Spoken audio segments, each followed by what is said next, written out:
Hello everyone, this is your last quick hit for the semester. This is just a little last regular class thing that I do to give you information about final grades and just some personal information from me to you to help you succeed if you take classes, whether at Lone Star or at a four-year university, whatever your next college class might be. I'm hoping this information will help. So first things first, just a couple little memes I like to show in class. These typically always make students laugh.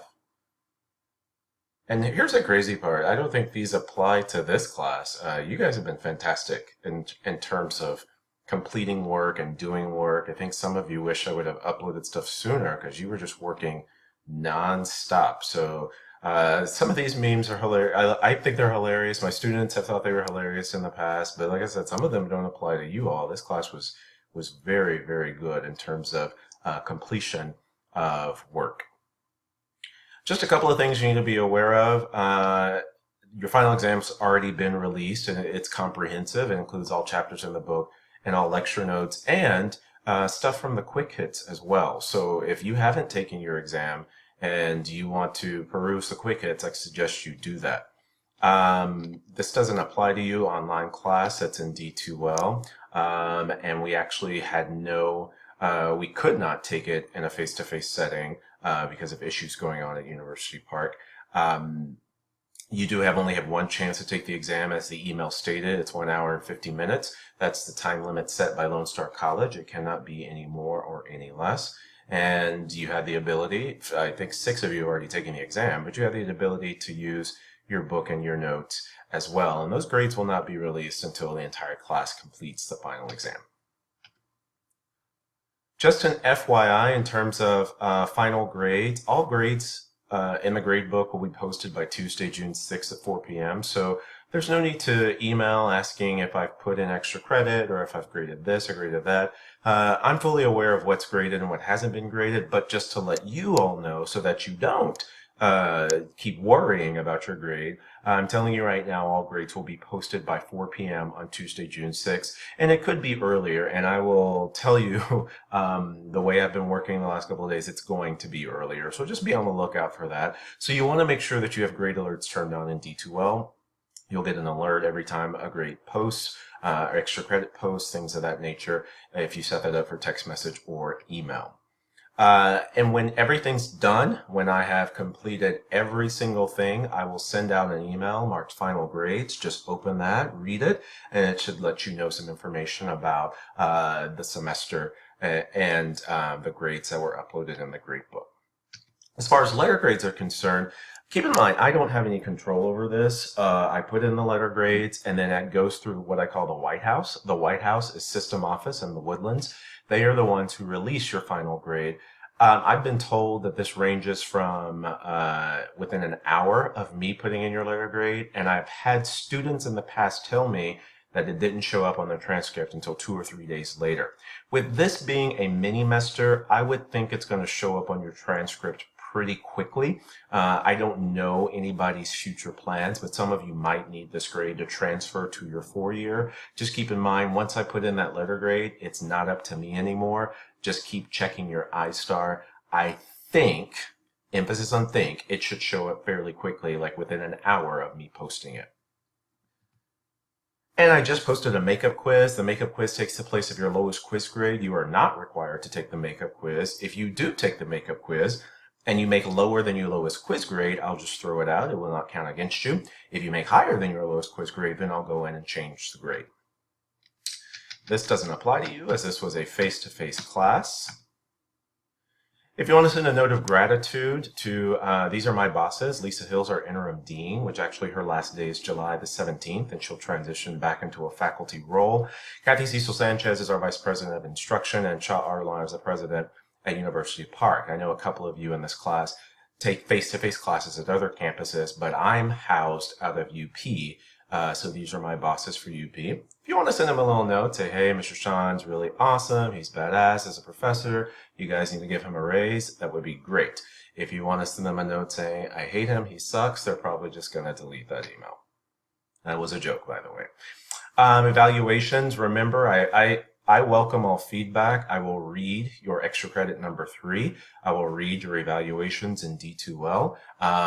So don't be afraid. Don't be scared that you have signed those. Those are anonymous message, not anonymous messages. Don't be afraid that you have signed those as just be as honest as you can. I take feedback very seriously.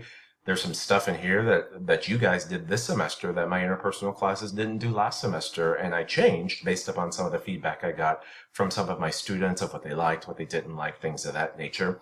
Rate my professor. I haven't checked this in a while. That would be an anonymous message. But if you want to go on there, give me all 5s. That would be fantastic, because I realize that's how students are picking their professors nowadays. Not that I agree or disagree with that, but just something along those lines. If you want to take me for the fall, these are the classes I'm teaching. Notice I'm teaching 3 online. I hope not to see you in the interpersonal classes.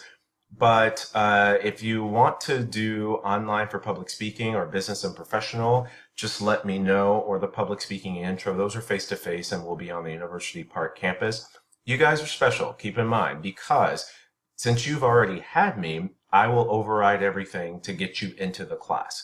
All you got to do is just send me an email or a note and let me know. And if you want to take one of these classes, but you don't want me as a professor, that's fine. I don't get mad at stuff like that. You can email me and let me know, and I will tell you which classes or who's teaching what and the times that they're teaching for those classes. And of course, I'm teaching Summer 1 online interpersonal, and I just checked that today, and none of you are registered in that, which is a good thing. That is a good thing.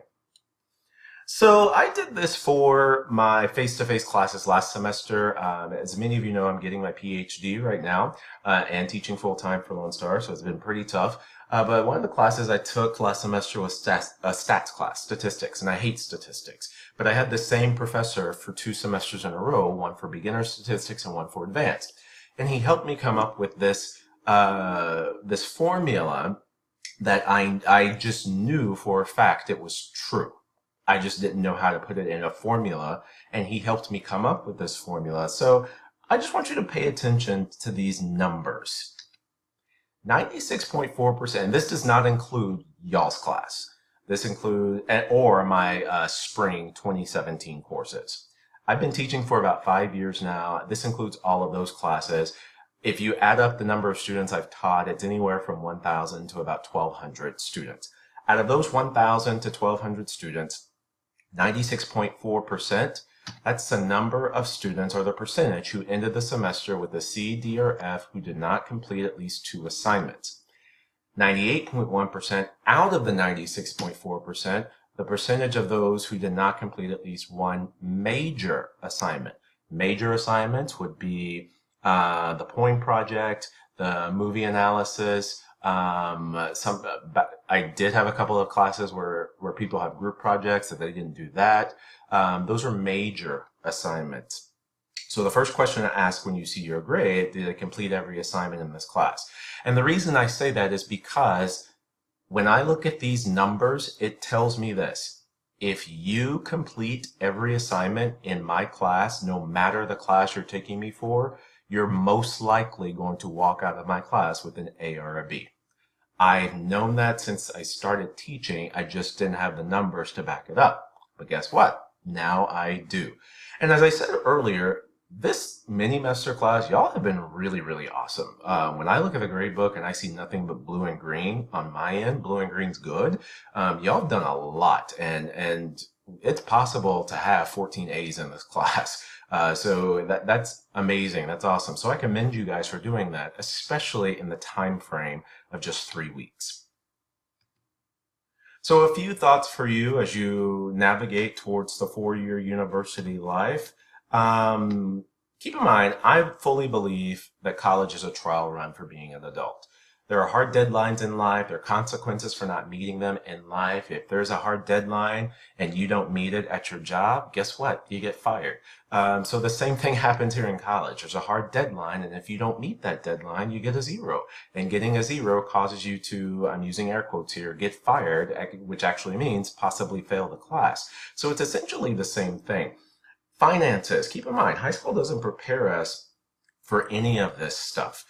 We don't go over finances. We don't go over financial aid. We don't go over paying on time and could possibly be dropped from a class. We don't go over any of that stuff. So my overall argument is this. There really are no automatics in college, and there are no automatics in life. Time and time again, I have students enter my class saying, oh, well, it's just Lone Star. I'll automatically make an A. Or I made A's just doing the bare minimum in high school. I can do the same thing in college. And then they get into my class and other classes at Lone Star, and they realize that's not the case.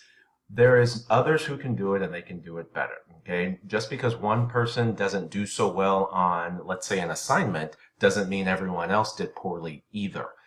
There were a couple of instances I saw that in this class where one person didn't really feel right or complained a little bit about an assignment, but everyone else did it correctly. So in adulthood at work, if we can't do it, keep in mind, we're in a point now in 2017 where jobs and companies and corporations are saying, if you can't do it correctly, I can find someone else who can. And there are thousands of other people who want this particular job. So just something to be aware of. If you know me, Mr. Sean, which I hope you do, based off this class, I am a huge proponent's probably the wrong word, but I'm a believer in mental health and mental health being an issue.